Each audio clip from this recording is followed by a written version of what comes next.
এই ডাঙৰ খবৰ আজি গ্ৰেপ্তাৰ হ'ব পাৰে এপিচিচিৰ সভাপতি ভূপেন কুমাৰ বৰা। ভূপেন কুমাৰ বৰাৰ বিৰুদ্ধে তিনিটাকৈ জামিনবিহীন গোচৰ লগোৱা হৈছে আৰু কেইটামান মুহূৰ্তৰ পাছতে যোৰহাট থানাত উপস্থিত হ'ব ভূপেন বৰা। ভূপেন বৰাক আজিৰ দিনটোত গ্ৰেপ্তাৰ কৰিব নেকি এই মুহূৰ্তত ফুল প্লেট মাধ্যমত বিগ আপডেট আহিছে, জনোৱাৰ চেষ্টা কৰিম। আজি গ্ৰেপ্তাৰ হ'ব পাৰে এপিচিচিৰ সভাপতি ভূপেন বৰা আৰু কেইটামান মুহূৰ্ততে যোৰহাট পাবগৈ। যাৱজ্জীৱন কাৰাদণ্ড হ'ব পাৰে ভূপেন বৰাৰ। ভূপেন বৰা আজি হাজিৰ হ'ব লাগিব যোৰহাট থানাত। 18 জানুৱাৰীত আইন উলংঘা কৰিছিল ভাৰত জোড়ো ন্যায় যাত্ৰাত আৰু ভূপেন বৰাৰ বিৰুদ্ধে তিনিটাকৈ জামিনবিহীন গোচৰ ৰুজু কৰা হৈছে আৰু কেইটামান মুহূৰ্তৰ পাছতেই হাজিৰ হ'ব লাগিব যোৰহাট থানাত। ডাঙৰ খবৰ বিগ আপডেট এই মুহূৰ্তত জনোৱাৰ চেষ্টা কৰিছোঁ, বিগ পলিটিকেল আপডেট। আজি গ্ৰেপ্তাৰ হ'ব পাৰে এপিচিচিৰ সভাপতি ভূপেন কুমাৰ বৰা। ইয়াত যোৰহাট থানাৰ দৃশ্যাংশ দেখুৱাইছোঁ। ভাৰত জোড়ো ন্যায় যাত্ৰাত এইটো অনুষ্ঠানতেই ভূপেন বৰাই ন্যায় ভংগ কৰাৰ অভিযোগ উত্থাপন হৈছিল আৰু ভূপেন বৰাৰ বিৰুদ্ধে তিনিটাকৈ জামিনবিহীন গোচৰ ৰুজু হৈছিল আৰু তাৰ ভিত্তিতেই যোৰহাট আৰক্ষীয়ে নিজাববীয়া গোচৰ ৰুজু কৰিছিল আৰু নিজাববীয়া গোচৰ ৰুজু কৰাৰ ফলত আজি 31 জানুৱাৰী আজিৰ দিনটোত ভূপেন বৰা গৈ যোৰহাট থানাত উপস্থিত হ'ব লাগিব আৰু যোৰহাট থানাত উপস্থিত হোৱাৰ পাছতেই পৰিস্ফুট হ'ব ভূপেন বৰাই গ্ৰেপ্তাৰ হ'ব নেকি। আৰু সমগ্ৰ বিষয় সন্দৰ্ভত যিহেতু আমাৰ হাতত এই মুহূৰ্তত মন্তব্য আহি পৰিছে, এডভোকেটৰ মন্তব্য আহি পৰিছে, এই মুহূৰ্তত মন্তব্য শুনাৰ চেষ্টা কৰিম। উকিলৰ মন্তব্য আহিছে। যথেষ্ট কেইবাটাও গুৰুত্বপূৰ্ণ আচলতে ধাৰা IPCৰ ইণ্ডিয়ান পিনেল কোডৰ কেইবাটাও গুৰুত্বপূৰ্ণ ধাৰা এই গোচৰটোত অন্তৰ্ভুক্ত কৰা হৈছে। তাৰ ভিতৰত তিনিটা মেইন ধাৰা, যিটো ছেকশ্যন 120B যিটো ক্ৰিমিনেল কনস্পিৰেচি, য'ত লাইফ ইমপ্ৰিজনমেণ্টলৈকে আছে, ৰিগৰাছ ইমপ্ৰিজনমেণ্ট, আপোনাৰ ডেথ পানিছেবল উইথ ডেথ, এনেকুৱা ধৰণৰ আপোনাৰ সংযোজিত কৰা হৈছে। আৰু আপোনাৰ 115 Part 2 যিটো এবেটমেণ্টৰ এটা ছেকশ্যন লগা হৈছে, এইটো যথেষ্ট এটা আপোনাৰ ৰিগৰাছ ইমপ্ৰিজনমেণ্টৰ কথা তাত কোৱা হৈছে।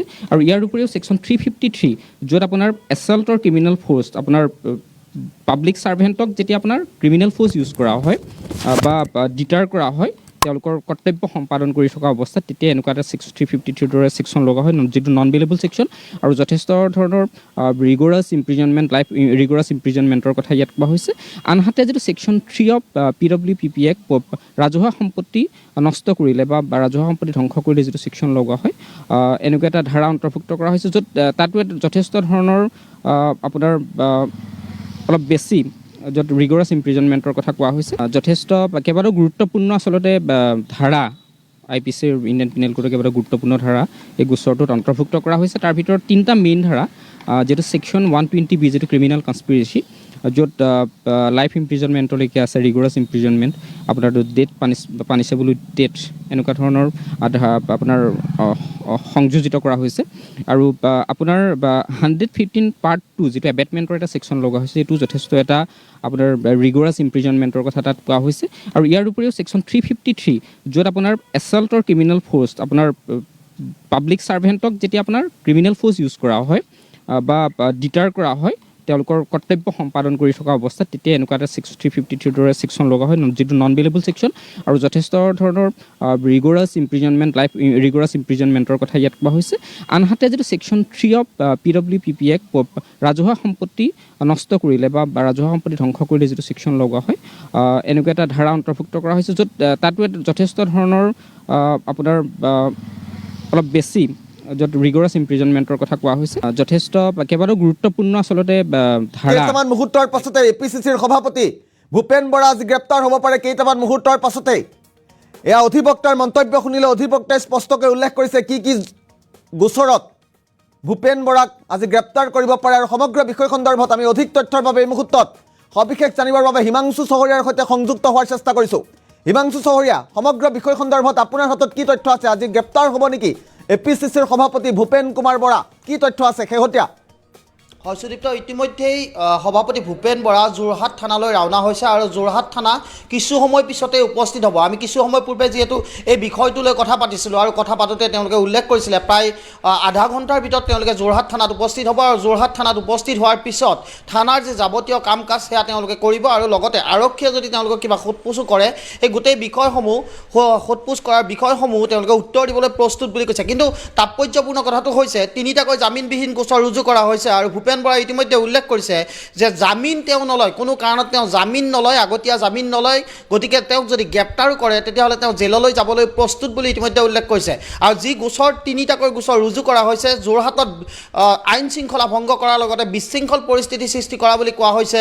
ভাৰত জোড়ো ন্যায় যাত্ৰাৰ সময়ত যোৰহাটত যেনেধৰণে এক বৃহৎ সমাগম হৈছিলে, মানুহৰ যথেষ্ট সমাগম হৈছিলে আৰু এই সমাগমৰ সময়তেই এক বিশৃংখল পৰিস্থিতিৰ সৃষ্টি হৈছিলে। ৰাজপথত থকা গাড়ী মটৰ পৰ্যন্ত ভাঙি গৈছিলে, বাইক ভাঙি গৈছিলে, আমি সেই ভিজুৱেল দেখিছিলোঁ। তাৰ পিছতেই যোৰহাটৰ পৰা আৰক্ষীয়ে নিজাববীয়াকৈ গোচৰ ৰুজু কৰিছিলে আৰু সভাপতি ভূপেন বৰাৰ লগতে ৰাণা গোস্বামীলৈও সমন প্ৰেৰণ কৰা হৈছিলে। কিন্তু বৰ্তমান সময়ত ৰাণা গোস্বামীয়ে আজিৰ দিনটোত উপস্থিত থাকিব নোৱাৰিম বুলি উল্লেখ কৰিছে আৰু এখন পত্ৰ প্ৰেৰণ কৰিছে তদন্তকাৰী বিষয়ালৈ। আৰু ৰাণা গোস্বামী কাৰ্যকৰী সভাপতি যিহেতু, তেওঁ কৈছে যে 10 দিনৰ ভিতৰত তেওঁ উপস্থিত হ'ব আৰু 10 দিন পিছত তেওঁ আৰক্ষীক এই বিষয়টো লৈ তদন্তত তেওঁ সহযোগ আগবঢ়াব বুলি ইতিমধ্যে কাৰ্যকৰী সভাপতি ৰাণা গোস্বামীয়ে উল্লেখ কৰিছে। আৰু সভাপতি ভূপেন বৰাই ইতিমধ্যে যোৰহাট থানালৈ ৰাওনা হৈছে আৰু কিছু সময় পিছতে যোৰহাট থানাত উপস্থিত হ'ব। আৰু যোৰহাট থানাত উপস্থিত হোৱাৰ পিছত আৰক্ষীয়ে কেনে ভূমিকা লয় বা আৰক্ষীয়ে তেওঁক গ্ৰেপ্তাৰ কৰে নেকি, সেয়া এক ডাঙৰ প্ৰশ্ন। কিন্তু যিকেইটা গোচৰ ৰুজু কৰা হৈছে জামিনবিহীন গোচৰ, আৰু এই গোচৰৰ ভিত্তিত কিন্তু ভূপেন কুমাৰ বৰা গ্ৰেপ্তাৰ হোৱাৰ পূৰা মাত্ৰাৰ সম্ভাৱনা আছে। আৰু এইখিনিতে আৰু এটা কথা উল্লেখ কৰিছোঁ, খানাপাৰাত যি ভাৰত জোড়ো ন্যায় যাত্ৰাৰ সময়ত এক পৰিস্থিতি সৃষ্টি হৈছিলে, তাক লৈ ইতিমধ্যে গোচৰ ৰুজু কৰা হৈছে আৰু তাতো আৰক্ষীয়ে নিজাববীয়াকৈ গোচৰ ৰুজু কৰিছে আৰু এই গোচৰ ইতিমধ্যে CIDলৈ হস্তান্তৰ কৰা হৈছে এই গোচৰটো। আৰু CID ADGP মুন্না প্ৰসাদ গুপ্তাই এই গোটেই বিষয়টো তদন্ত কৰি আছে। গতিকে গুৱাহাটীৰ খানাপাৰাত যিটো ঘটনা ঘটিছিল তাক লৈও কিন্তু ভূপেন কুমাৰ বৰালৈ বিপদ আহিব পাৰে। আৰু ইতিমধ্যে যোৰহাট থানাত ভূপেন বৰাই যিহেতু আজি হাজিৰ হ'ব, হাজিৰ হোৱাৰ পিছত তেওঁৰ উত্তৰত যদি সন্তুষ্ট নহয় তদন্তকাৰী বিষয়া বা তেওঁ যদি জামিন ল'ব নিবিচাৰে বা যিহেতু তেওঁৰ বিৰুদ্ধে জামিনবিহীন গোচৰ ৰুজু কৰা হৈছে, গতিকে যদি এডভোকেটে তেওঁক জামিন দিবলৈ সক্ষম নহয় তেতিয়া কিন্তু ভূপেন কুমাৰ বৰা গ্ৰেপ্তাৰ হোৱাৰ পূৰা মাত্ৰাৰ সম্ভাৱনা আছে। যিহেতু 2024 লোকসভা নিৰ্বাচন সমাগত আৰু লোকসভা নিৰ্বাচনৰ পূৰ্বে বিৰোধী দলৰ সভাপতি যদি গ্ৰেপ্তাৰ হয় তেতিয়াহ'লে ৰাজ্যৰ ৰাজনীতিৰ বাবে এয়া কিন্তু এক ডাঙৰ খবৰ হৈ পৰিব। আৰু ইতিমধ্যেই ভূপেন বৰাই বাৰে বাৰে উল্লেখ কৰিছে যে ভূপেন বৰাই গ্ৰেপ্তাৰ হ'বলৈ ভয় নকৰে আৰু তেওঁ গ্ৰেপ্তাৰ হ'লেও তেওঁ জামিন নলওঁ বুলি উল্লেখ কৰিছে। গতিকে এই গোটেই বিষয়টো এতিয়া কিছু সময় পিছতে স্পষ্ট হ'ব। ভূপেন বৰা যিহেতু যোৰহাট থানাত উপস্থিত হ'ব আৰু যোৰহাট থানাত উপস্থিত হোৱাৰ পিছতেই তেওঁৰ বিৰুদ্ধে কেনেধৰণৰ ব্যৱস্থা গ্ৰহণ কৰে সেই গোটেই কথা স্পষ্ট হ'ব। কিন্তু আজিৰ দিনটোত কংগ্ৰেছৰ যিসকল স্পক পাৰ্চন আছে বা কংগ্ৰেছৰ যিসকল বিধায়ক আছে তেওঁলোকে ইতিমধ্যে বিভিন্ন ঠাইত তেওঁলোকে নিজৰ নিজৰ মন্তব্য প্ৰকাশ কৰিব আৰু কিছু সময় পিছতে ৰাজীৱ ভৱনতে কাৰ্যসূচী তেওঁলোকে ৰাখিছে এই বিষয়টো লৈ। গতিকে কংগ্ৰেছৰ মাজতো যথেষ্ট তৎপৰতা দেখা গৈছে ভূপেন বৰাক যোৰহাট থানালৈ মতাক লৈ। আৰু কংগ্ৰেছৰ ফালৰ পৰা কোৱা হৈছে যে এয়া সম্পূৰ্ণ স্বেচ্ছাচাৰীভাৱে কৰা হৈছে, চৰকাৰখনে স্বেচ্ছাচাৰিতাৰ নিদৰ্শন দিছে। কিন্তু ভূপেন বৰাৰ বিৰুদ্ধে যি সমন জাৰি কৰা হৈছে সেই সমনৰ ভিত্তিত ভূপেন বৰাই এৰেষ্ট হোৱাটো কোনো ডাঙৰ কথা এই মুহূৰ্তত নহয়। শ্ৰীমন্ত হিমাংশু চহৰীয়াই বৰ্তমান সময়ত ভূপেন বৰাই যোৰহাটলৈ ৰাওনা হৈছে নেকি আৰু ভূপেন বৰা কিমান সময়ত গৈ যোৰহাট থানাত উপস্থিত হ'ব, সবিশেষ তথ্য কি আছে? যোৰহাটলৈ ৰাওনা হৈছেই আৰু যোৰহাট থানা আধা ঘণ্টামানৰ ভিতৰতে তেওঁ প্ৰায় 30 মিনিটৰ ভিতৰত যোৰহাট থানা পাব। কিছু সময় পূৰ্বে টেলিফোনিক বাৰ্তালাপ হৈছিলে আৰু এই বাৰ্তালাপত তেওঁ কৈছিলে যে আধা ঘণ্টাৰ ভিতৰত তেওঁ যোৰহাট থানা পাব আৰু তাৰপিছত তেওঁ আৰক্ষীক সহযোগ কৰিব। আৰক্ষীয়ে যদি তাৰপিছত তেওঁক গ্ৰেপ্তাৰ কৰে তেওঁ ক'বলগীয়া নাই। কিন্তু যিকেইটা গোচৰ ৰুজু কৰা হৈছে যিহেতু জামিনবিহীন গোচৰ, গতিকে প্ৰদেশ কংগ্ৰেছৰ সভাপতিগৰাকীক গ্ৰেপ্তাৰ হয় নেকি এতিয়া তাক লৈ যথেষ্ট উৎকণ্ঠা বৃদ্ধি পাইছে আৰু কংগ্ৰেছ কৰ্মীসকলৰ মাজতো ইয়াক লৈ যথেষ্ট চৰ্চা চলিছে। ইতিমধ্যে যোৰহাটতো কংগ্ৰেছ কৰ্মীসকলে এই বিষয়টোলৈ প্ৰতিবাদ সাব্যস্ত কৰা দেখা গৈছে। গুৱাহাটীৰ বিভিন্ন ঠাইতো আজি এই বিষয়টোলৈ প্ৰতিবাদ হোৱাৰ পূৰ্ণ মাত্ৰাৰ সম্ভাৱনা আছে। আৰু যোৰহাট থানাত ভূপেন বৰাৰ বিৰুদ্ধে কেনেধৰণৰ ব্যৱস্থা গ্ৰহণ কৰে বা ভূপেন বৰাক গ্ৰেপ্তাৰ কৰে নেকি এয়া আমি কিছু সময় পিছতে কিন্তু স্পষ্ট হৈ পৰিব। আৰু ইতিমধ্যে ৰাণা গোস্বামীৰ কথাও মই জনাইছোঁ, কাৰ্যকৰী সভাপতি ৰাণা গোস্বামীকো সমন জাৰি কৰা হৈছিলে। ৰাণা গোস্বামীয়ে 10 দিনৰ সময়সীমা বিচাৰিছে। 10 দিন তেওঁ শাৰীৰিক অসুস্থতাৰ বাবে 10 দিনৰ পিছত তেওঁ থানাত হাজিৰ হ'ব বুলি জনাইছে। গতিকে এতিয়া ভূপেন কুমাৰ বৰাৰ বিৰুদ্ধে যেনেধৰণৰ অভিযোগ আহিছে এই অভিযোগৰ সত্যাসত্য কেনেধৰণে নিৰূপণ হয় বা তেওঁ গ্ৰেপ্তাৰ হ'ব নেকি তাক লৈ এতিয়া কিন্তু ৰাজ্যৰ ৰাজনীতিত এটা ডাঙৰ চৰ্চিত বিষয় হৈ পৰিছে।